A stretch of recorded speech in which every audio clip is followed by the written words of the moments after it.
There, it's Mandy from Streamline for Success, and if you're a Keap user and you want to improve your email deliverability, then you want to check out this video as we talk about how you can identify your engaged and unengaged portions of your list so you can communicate with them more in line with how they're engaging and really be able to boost your deliverability. So let's get started.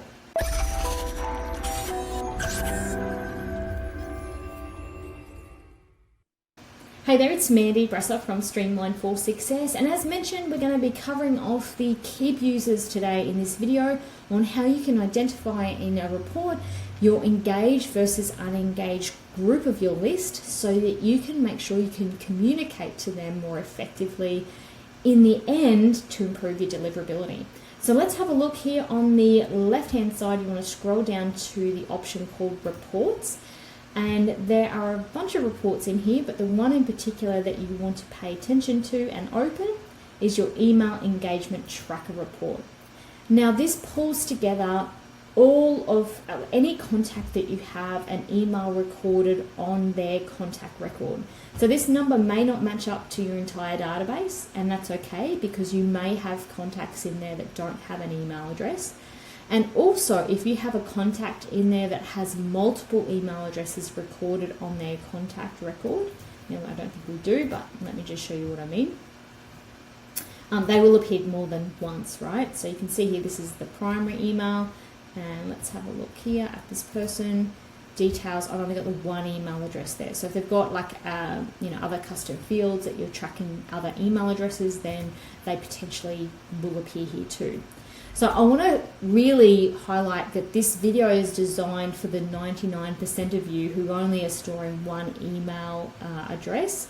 Now, a lot of the principles still apply if you are sending to different email addresses on a contact record, but you just need to keep in mind that some may slightly vary around these statistics and those sorts of things. But let's cover off the 99%. All right, so this here, the email status search, what you want to do is go ahead and create a new search. And the first one I want you to do is let's have a look at those who are engaged with your list. And you want to select this email status and you want to hold down, I'm on a Mac here, I'm holding down Shift, but it might be Control, I think, as well if you're on a PC. You want to select unconfirmed, confirmed, and legacy and confirmed. So these are really your engaged group of people that you still have permission to send to. Now, if you are sending out to a particular segment of your list, which we highly recommend you do, then you want to go into that miscellaneous criteria. And on this tag area, you want to select whatever potential tag that you are sending out to that portion of your list. So for each segment, you probably want to set up an engaged segment, an unengaged segment of each of them so that you can easily identify them later. So let's start with this one. It's broad. I'm going to just do our entire database here. This is a test database, so it's just a dummy one that we're going to work with. So unengaged, confirmed, and confirmed. Let's go ahead and search that. All right, great. So we've got the two results here. Let's go ahead and save that. Of course, sing out if other people update that if other people need to see this report.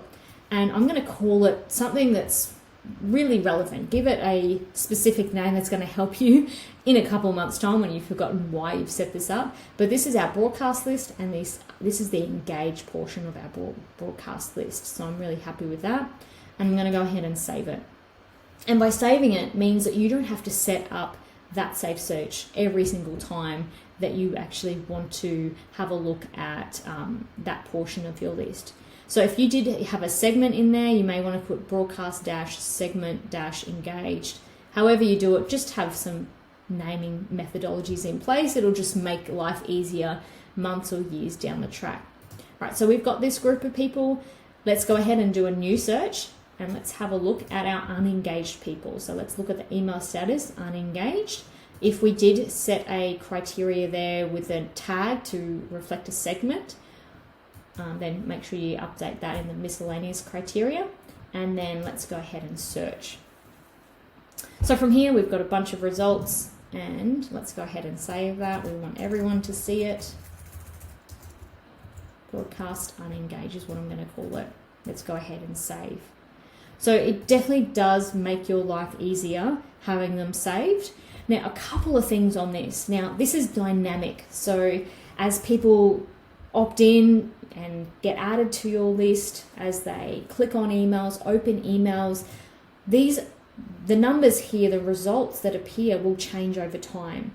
And ideally, this is a dummy example, but I've only got 2 people that are engaged on this particular dummy list, and my unengaged list, it has got 6. So I really need to start working on how I can engage more of our audience as they come in, so that you have ideally a really engaged and responsive list.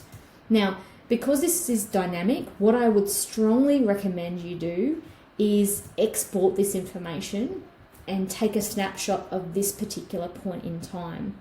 As you move forward and communicate to these audiences differently, it's important to understand how far you've come, and is this achieving the goals that you want to achieve, right? Are we getting more on this engaged list? Let's say this is 200 right now, but maybe it's 300 in a matter of a short period of time, etc., etc. So we actually export this on a regular basis in our business. At the moment, I think we're doing it fortnightly, but it really does depend on how frequently you are sending to your list. But I'm a big believer, it really should be done once a month as you export your database. It's a good backup of your database if you're not doing that already. Absolutely critical for every business to be exporting their database at least once a month. I would add this to that routine activity, so that you can always go back in time and go, well, hey, how were we doing 12 months ago? Oh, we have improved and we're getting better at this. So what you can do here is go ahead and go actions and go export and follow that process. So you want to do that for both searches. Now that you've got this, how do you go about applying it and sending to these particular groups of people? Now, let's go back in and let's go into the broadcast area in Keap, and I'll show you how you can actually go ahead and send this out. So let's go to broadcast, this little icon on the bottom. Let's create a broadcast. Now, define your audience. If you're using this feature, let's go ahead and put engage. Now, you can't actually pick up that save search, which is a real bugger right now, right? Because that would be super handy if that was the case. So we need to be able to tag those people when you send a broadcast out. Now, this can be annoying, right? There's no doubt about it. We still do it because of the results that we get, because we really want to make sure that not every communication will go to our unengaged group. It definitely will to our engaged group, but we are very selective of what we send to our unengaged group because we don't want to bombard them with a heap of emails. So what you can do is, before you send each one, is head into your email status. Let me just make sure here, email engagement tracker report.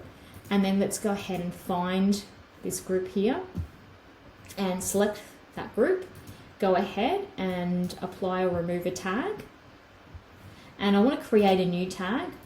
And I'm going to go broadcast.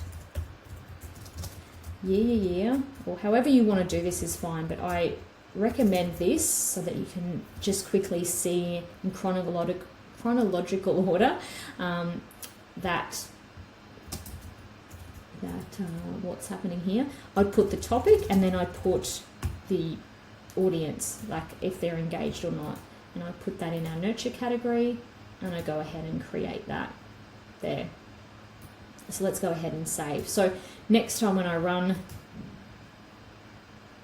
try, let's just get this updated, and I go into broadcast, I can now select this group of people because I have tagged them and I can identify them via that tag. So we're just going to wait a moment here so this can be updated. Awesome. Let's go back here. Cancel out of this. Now you want to go ahead and apply the same principles for your unengaged group. So go ahead, apply, remove tag, apply a tag, rename it to, it'll be like a brand new tag with the word unengaged in there. I'm sure that's fairly self-explanatory. So there'll be 2 tags that need to be applied to these 2 groups of people. So let's go back and let's go and find them in the broadcast area so we can send to them.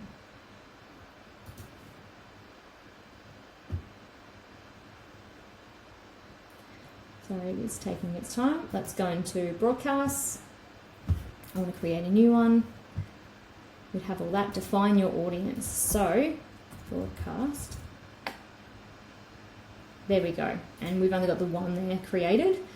So that's perfect. Now it's the same principles that apply if you are using the advanced builder as well. So if we go over here, you want to use the advanced builder, then absolutely we can use that and select the same tag from there. Just going to pick up a dummy one.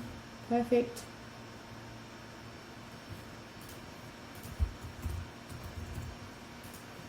Sweet. So what I would suggest is you send your engaged email first. If basically it's the same communication that you're going, but you want to test to see this strategy and what open rates you're getting, click-through rates you're getting based on these 2 groups, then I would go ahead and do that. You could obviously maybe test out, maybe try a different subject line if you wanted to. But you could always stagger them and not send them relatively around the same time. So you could also have a look at that, doing that.